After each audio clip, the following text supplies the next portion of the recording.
Olá pessoal, tudo bem? Estamos aqui novamente para gravar mais um vídeo. Dessa vez, de fato, eu vou conseguir gravar um vídeo curto de menos de 30 minutos, porque eu vou fazer um breve comentário sobre uma obra que é igualmente breve. Na verdade, um encadernado, é um pequeno volume, que reúne, se não me engano, são 7 edições do Daredevil, né? O Demolidor, o demônio cruel, na tradução literal, mas em português virou o Demolidor. Imagino que no Brasil optou-se por esse nome porque a personagem tem como símbolo duas letras D entrelaçadas.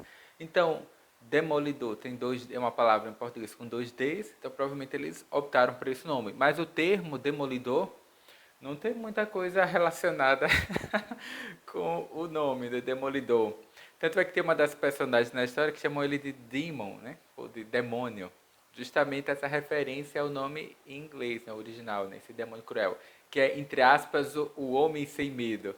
Para quem não conhece, o Demolidor, na juventude, ali quando ele é um pré-adolescente, com 12, 13 anos, ele sofre um acidente, ele fica cego. E, em contrapartida, devido, entre aspas, ao contato com substâncias químicas de procedências duvidosas, né, ele acaba adquirindo uma espécie de sexto sentido, né, semelhante ao radar de morcegos e de outros animais. E, na juventude, esse demolidor, falando assim, contando rapidamente o background da personagem, o pai ele vivia na Cozinha do Inferno, que é um bairro ali da periferia de Nova York. Eu não sei se é um bairro real ou um bairro fictício, que só existe aqui nesse universo ficcional das personagens da Marvel. Não sei, nunca parei para pesquisar. Porque, na verdade, é o segundo conjunto de histórias do Demolidor que eu leio. Eu li as primeiras histórias, que estão no encadernado de capa preta, da Salvat, se não me engano, Salvat, que ele tinha os dois, um primeiro encadernado eram heróis dos anos 60, que é aquela primeira leva de personagens clássicos da Marvel, né, como Hulk, Homem-Aranha, é, Thor, Thor não, ele não tem algumas histórias, enfim, né, X-Men, etc. E o Demolidor tá nesse grupo, que se não me engano o Demolidor foi um personagem desenvolvido ali em meados de 65, 1965, 64. E, enfim, né? O jovem Matt Murdock, ele vive ali na periferia de Nova York, num bairro chamado Cozinha do Inferno, que eu não sei se ela é real ou ficcional. O pai dele era igualmente pobre, ele é um homem ligado ao trabalho braçal, na verdade ele era até boxeador. E ele sempre viveu ali na penúria, tendo sempre que estar, entre aspas, negociando a própria vida para conseguir sobreviver naquele bairro violento, dominado pelas gangues. E o pai do Matt Murdock sempre o estimulou a estudar, né? Você só tem que fazer uma coisa na vida, é estudar, estudar e estudar. Você tem que fazer faculdade, tem que se formar, tem que ser um advogado, um médico, tem que fazer aquilo que eu não consegui fazer, né? Porque eu só tenho os punhos, né? Para conseguir uma forma de sustento. E de tanto o pai ficar ali no pé do jovem ali, Murdock, né? Para que ele, enfim, se dedicasse aos estudos, o Matt Murdock ele se torna ele entra na faculdade de Direito, se torna ali um bacharel de Direito, ele tem contatos ali com um amigo na faculdade, eles acabam posteriormente é, abrindo uma firma de advocacia dos dois sócios, né, que é o Nelson e Murdock, advogado, escritório de advocacia. É legal, porque nas histórias, pelo menos no que vem aqui nesse encadernado, o Matt Murdock ele tem essa vida dupla, né? Durante o dia, ele é esse jovem e impetuoso advogado, né, de talento, né? Ele tem um expertise de fato para para atividades ali, jurídicas, né? E à noite ele tem essa outra identidade, que é o do Demolidor, né? Esse do Homem Sem Medo. Que, voltando à minha fala inicial, na juventude o jovem Murdock, né? Ele sofre um acidente, ele perde a visão e ele acaba encontrando uma pessoa na escola, no bairro, que o ajuda a treinar artes marciais, né? Ou técnicas de defesa pessoal, etc. E quando ele cresce, ele aproveita aquelas habilidades marciais que ele adquiriu ao longo de toda a sua juventude, devido a esse treinamento. Esse treinamento não ajudou simplesmente ele a, entre aspas, conter essa raiva contra a violência que era flagrante no bairro no qual ele morava, ajudou ele a lidar com isso e também com seu trauma, né, dessa questão da perda da visão ainda na adolescência, e também, entre aspas, como aprimorar ou tornar os seus outros sentidos um pouco mais aguçados, né? Porque já que ele não tem a visão, há até uma personagem na revista que aparece aqui, que é, entre aspas, a Viúva Negra, né? Que ficou famosa por causa da atriz Scarlett Johansson, né? Que é interpretando no cinema. Aí tem um momento que a personagem ela está numa situação meio complicada e ela diz: eu toco o mundo através dos meus olhos. Aí o Demolidor ele diz: eu toco, eu conheço o mundo a partir de outros sentidos, né? No caso é a audição, o olfato, o tato, né? Essas percepções em relação a mudanças climáticas, né? Que ele é bem sensível, e é essa espécie de um aparente sexto sentido que ele adquiriu devido a esse contato com essa substância química misteriosa. É muito bacana. E o nome desse encadernado é...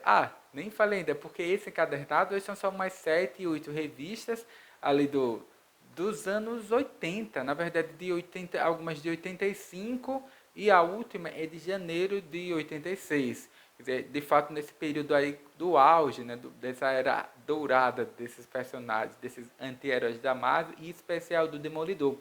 E eu gostei. E tem alguns artistas que são primorosos trabalhando aqui no roteiro e na arte. Como roteirista, nós temos Dennis O'Neil, o Frank Miller, que até a última revista ela é roteirizada e desenhada pelo Frank Miller, porque é aquela história, né, que é famosa, né? É uma série que era chamada de What If, né? O que aconteceria se... Porque há um trauma que acompanha o personagem, né, tanto na sua contraparte, né, que é do Demolidor, desse justiceiro, desse, entre aspas, desse justiceiro aí mascarado que anda pelas ruas de Nova York à noite, quebrando as forças dos traficantes, dos cafetões, né, dos estupradores, etc.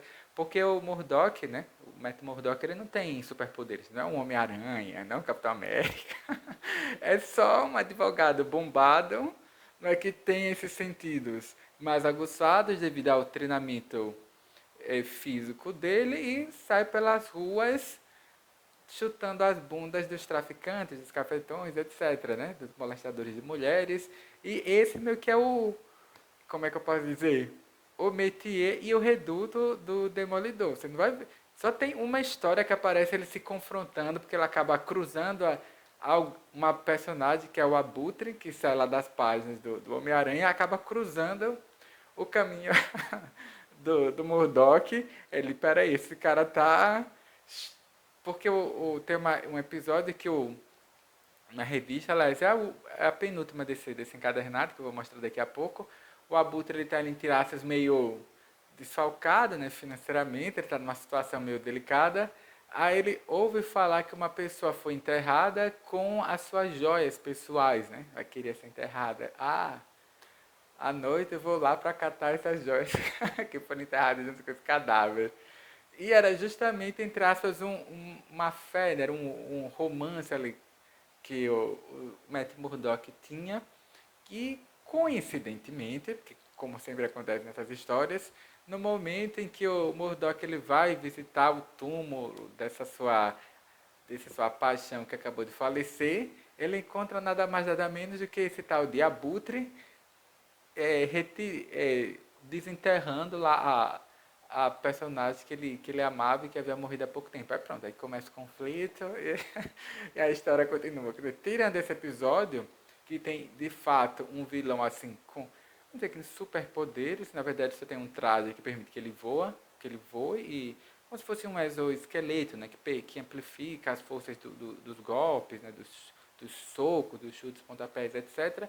E o Demolidor, repetindo, é só um advogado que treinou artes marciais. Ponto. Ele não tem, repetindo, não é o Homem-Aranha, não é o Capitão América, não é um mutante, nada. É um cidadão comum que sai à noite para tentar fazer aquela contraparte do trabalho que a justiça não faz, né?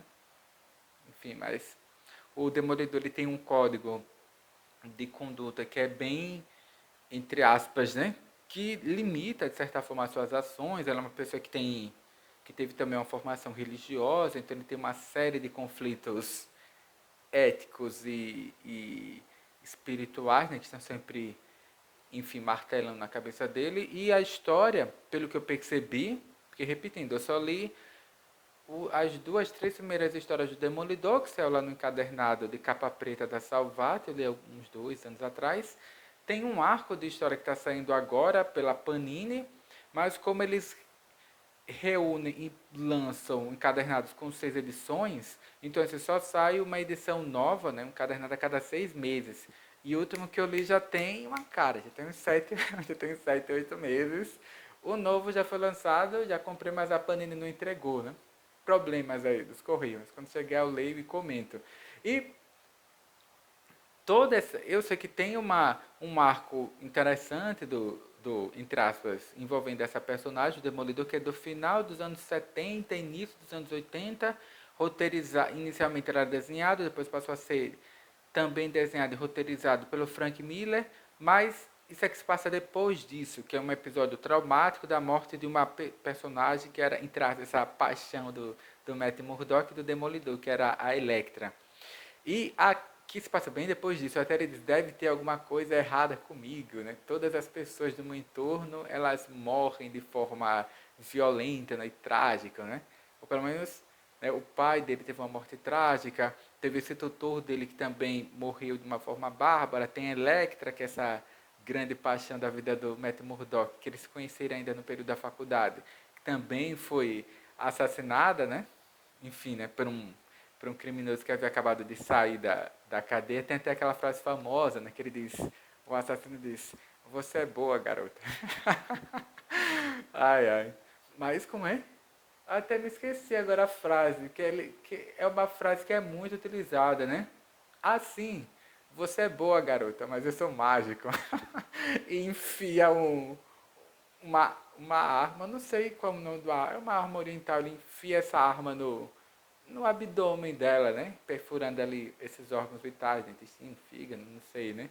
E ela morre, a Elektra, né? Que é essa ninja aí famosa e tal. Já tem um filme da Elektra, mas apesar de eu gostar da atriz, e ter gostado assim do uniforme, da caracterização do personagem, mas eu preferi não assistir, porque eu vi o filme lá meu Deus, com um filme que ela aparecia, né? Demolidor, que eu achei o filme horrível, aí eu não vou evitar. Porque se o filme já foi o filme lá do Demolidor, que ela só faz uma ponta, o filme já é ruim, imagina o filme só com ela. Ah, eu não quis, né? E voltando, aí, no final, a última história tem, entre aspas, esse what if, né? O que aconteceria se a Elektra não morresse? Eu até vou mostrar alguma. Não, peraí, primeiro eu tenho que falar. São várias histórias, são 7 ou 8 histórias, é um encadernado que tem 240 páginas. Ele saiu recentemente pela Panini, saiu no mês passado, chegou há pouco tempo aqui em casa, por isso que eu só li hoje. Ele conta com o roteiro aí do Danny O'Neill, Frank Miller, que tem uma história que é... A maior parte das histórias só contou com a arte do Frank Miller, e tem essa última, que é o que aconteceria se Elektra não fosse assassinada, né? Que, enfim, que ela é roteirizada, tem o roteiro e a arte do Frank Miller, então é aquele desenho todo estilizado, tem um discurso um pouco mais introspectivo, né? Mas tem uma trama mais densa e tal. E a arte tem vários atores, tem vários artistas que trabalham desenhando, né? Na revista, né? O David Mazzucchelli, o próprio Frank Miller e é um deus, né? Que eu acho que ele trabalhou em todos esses personagens da Marvel, ajudou, entre aspas, na criação dessa visão popular sobre esses personagens em relação ao design deles, que é o John Buscema. Eu acho que para mim, John Buscema seria uma espécie de Michelangelo desse universo dos gibis norte-americanos. Porque é um desenho incrível, mesmo aquele só tendo participação, acho que em uma história, mas quando você bate o olho na página, você já reconhece, não, isso aqui não é Frank Miller, não é o Mazzucchelli, é o Frank Miller. Não precisa nem ele anunciar, Tudo bem que eu gosto de ler tudo, né? O ano de publicação, que mês saiu, quem é roteirista, quem é o desenhista, quem é o como é que se diz? O, ah, enfim, né? O redator, quero saber tudo, quem é o letrista, porque essas coisas acabam interferindo muito nesse tipo de arte gráfica, né? Voltando, né? Então tem essa. Mostrar, claro que eu não mostrei ainda, porque o título é, na verdade, o nome de uma das histórias, das revistas que está aqui, o subtítulo de uma das revistas. Eu acho que ele meio que sintetiza, que ele mostra, entre aspas, esse questionamento do Matt Murdock, o Demolidor, sobre essa impossibilidade dele ter uma realização afetiva, porque ele tem uma vida que é, entre aspas, tão tumultuada, que, repetindo, durante o dia ele é esse advogado brilhante, né, que tem dificuldades na sua ascensão na carreira, que trabalha junto com um sócio, um ex-amigo do tempo de faculdade, e à noite ele ronda ali a periferia de Nova York, atrás de pequenos infratores. Repetindo, né? Batedores de carteira, estupradores, aliciadores de mulheres, traficantes, gangsters, enfim, né?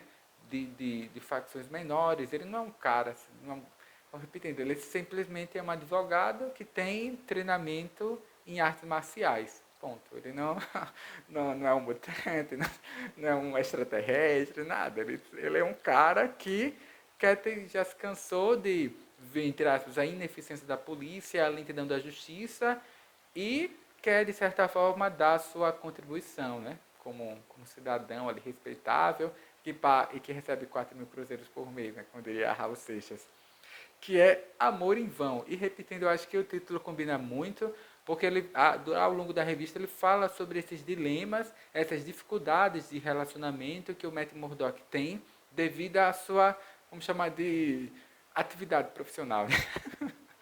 Que é espancar estupradores e aliciadores de mulheres. Trabalho legal.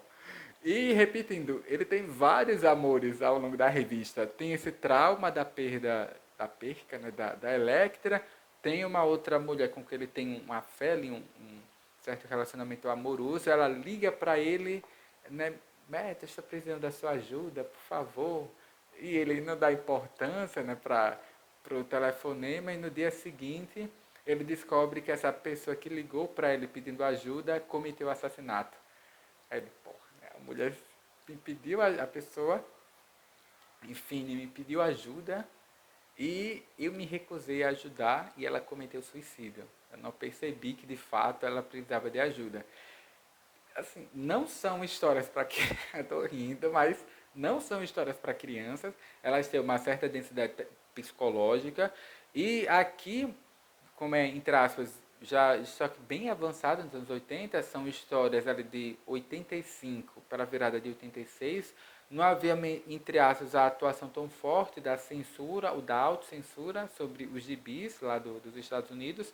Então eles já se permitiam a tocar em temas mais fortes. Tem uma até aqui que eu pensei que era falar sobre tráfico de drogas, né, sobre cocaína, devido ao ao título da revista, da história, que daqui a pouco eu mostro. Será que eles vão falar sobre cocaína? A pessoa dá um tiro e acerta numa mala que tinha uma carga especial. E pronto, é a droga, é cocaína.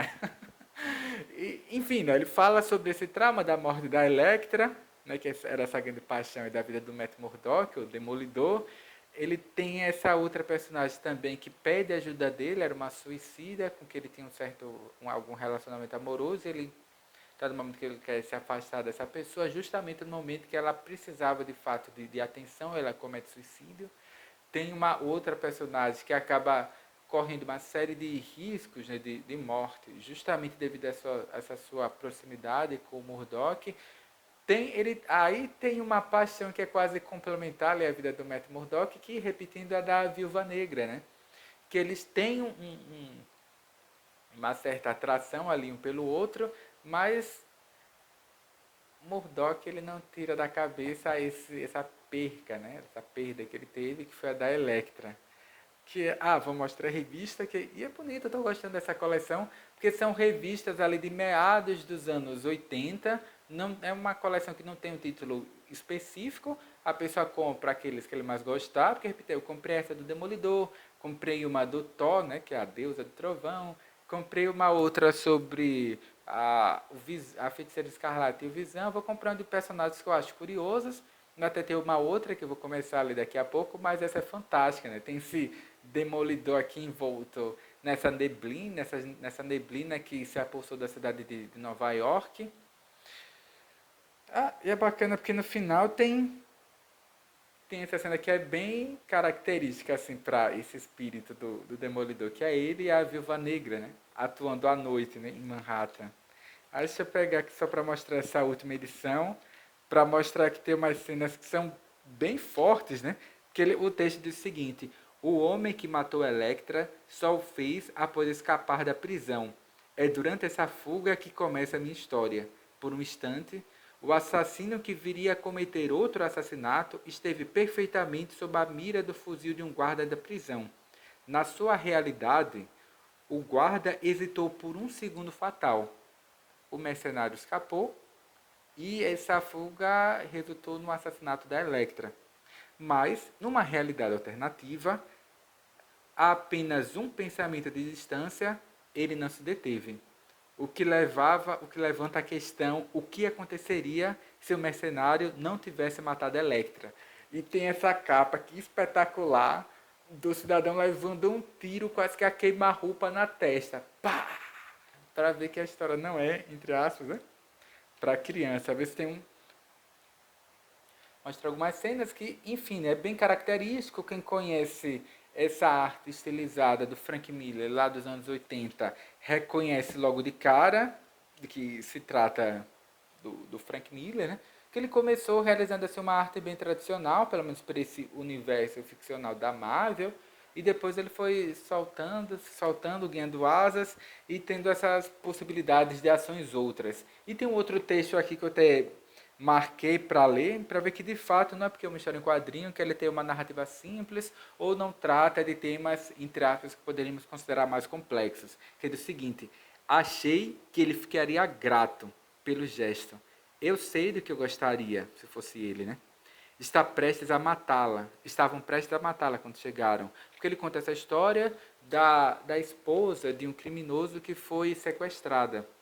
E porque ele, entre aspas, ele tentou se desvencilhar de um grupo mafioso e os caras, olha, cara, né?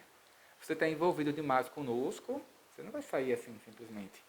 Então, entre aspas, como uma espécie de chantagem para ele voltar, eles sequestraram a esposa dele e estava chantageando ele. Então ele foi, pediu ajuda para o Demolidor, e o Demolidor, tudo bem. Porque de fato era um criminoso que ele já tinha saído da cadeia, tinha pago sua pena, ele estava tentando se regenerar, mas o grupo mafioso criminoso ao qual ele era associado, digamos assim, não queria deixar o cara sair daquela vida de crime de forma alguma. Ficava pressionando, pedindo que ele fizesse assaltos, etc., para pagar supostas dívidas que eles tinham, né?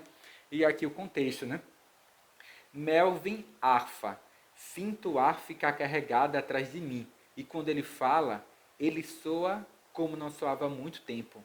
Desde a última vez que ele matou alguém. Estou esperando ouvir um osso sendo esmigalhado e abrindo caminho para detê-lo. Mas ele só suspira. Isso mesmo, suspira. E joga o sujeito para o lado, feito comida velha. Ele não anda feito um assassino, ou como o arremedo paquidérmico que vinha sendo. Ele anda feito um homem, né? Um grande homem. E anda até a mulher que ama. E daí segue. Tem assim, um texto muito, muito bacana.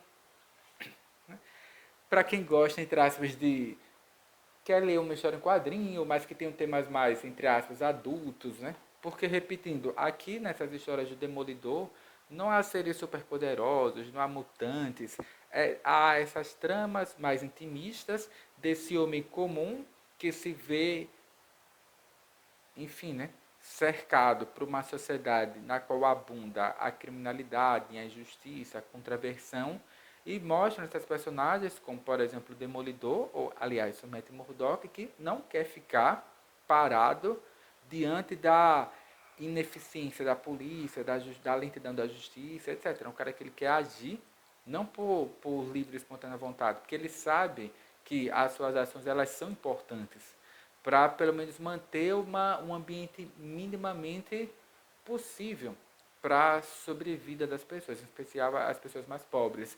Aí a firma de advogado, com que ele tem uma parceria com o amigo, que é o Nelson, ela está sempre à beira da falência, né? Enfim, né? Porque muitas vezes ela acaba descobrindo que os seus clientes, de fato, eles são criminosos, e ele, com essa moral mais estoica, ele se recusa a fazer determinados trabalhos ou colaborar com determinadas tramóias. E, pelo menos a primeira história, que tem até o título, até me esqueci, que é A Profecia, que parte dela se passa, entre aspas, no Velho Oeste, né? E outra aqui do mundo contemporâneo, fala sobre essa questão, fala sobre temas ligados à questão indígena, à disputa por terras, à manutenção dessas propriedades, desses territórios que são tradicionalmente, entre aspas, habitados, né, por esses povos chamados de tradicionais, que é muito legal a história. É uma questão que havia no século XVIII, no século XIX, mas que na nossa era, no século XX, no século XXI, ela ainda persiste. E o Demolidor acaba trabalhando sobre todos esses aspectos que, de uma forma ou de outra, eles não são só comuns a essa sociedade norte-americana, mas é comum também a nossa, né? Quer dizer, o Brasil é o país no qual mais morrem pessoas devido, entre aspas, a conflitos agrários, né? Isso é uma coisa que deveria nos chocar, mas parece que a nossa sociedade, os nossos governantes não têm muita preocupação com isso. E o Demolidor ele acaba apresentando um pouco dessa temática também, né? Eu só vou mostrar algumas páginas para vocês terem uma ideia de como é a arte dessas revistas, né? Eu gosto em especial devido a entre aspas, esse desenho que de certa forma mais estilizado, mais simples do que se faz hoje em dia, e repetindo, são sempre histórias mais calcadas na realidade, não há pessoas voando pelo céu, dando piruetas impossíveis, né? Ele parte mais de elementos mais fidedignos, né, à realidade. Deixa eu ver se eu pego mais alguma cena que seja impactante. Ou até pelo título, né? Por exemplo, Terras Áridas. Aí fala sobre um policial que ele é morto pelo seu companheiro que é, entre aspas, corrupto, né? Enfim, repetindo, são sempre histórias mais galgadas na realidade e mostrando esse ser humano, entre aspas, em situações corriqueiras, né, que nós encontramos nas nossas cidades, né, de uma forma geral, né, envolvendo o tráfico, o vício em drogas, alcoolismo, prostituição, aliciamento de mulheres ou de menores, etc. E por enquanto é só. Quem tiver a oportunidade, leia Demolidor Amor em Vão, que é entre aspas, esse arco de história que, entre aspas, conta no roteiro ali com Danny O'Neill, o Frank Miller, os desenhos do Frank Miller também, David Mazzucchelli e o mestre aí, né, do John Buscema, que para mim é uma espécie de Michelangelo, né? Dessas histórias aí, em especial da Marvel. Enfim, né, por enquanto é só. Quem não leu ainda, quem tiver a oportunidade, não só de ler esse arco de histórias do Demolidor, mas outras, em especial essas aqui do início dos anos 70, ou aliás, dos anos 80, acho que vale a pena. Esse What If, que já traz essa questão da morte da Elektra, é de 82. Então, eu imagino que quem tivesse interessado em ler essas histórias mais impactantes ou mais marcantes envolvendo o Demolidor, tem que voltar ali lá para o início dos anos 80 mesmo, 81, 82, para pegar esses acontecimentos mais marcantes da vida do Demolidor. E essa participação nos roteiros na arte do Frank Miller, né? E por enquanto é só. Repetindo, quem tiver a oportunidade de ler O Demolidor Amor em Vão vale a pena. Aliás, até as histórias contemporâneas do Demolidor vale a pena, eu estou lendo. Daqui a pouco sai o quarto volume em português. Já era para os Correios terem entregado, mas acho que se perdeu por aí, né? E por enquanto é só, né? E até o próximo vídeo.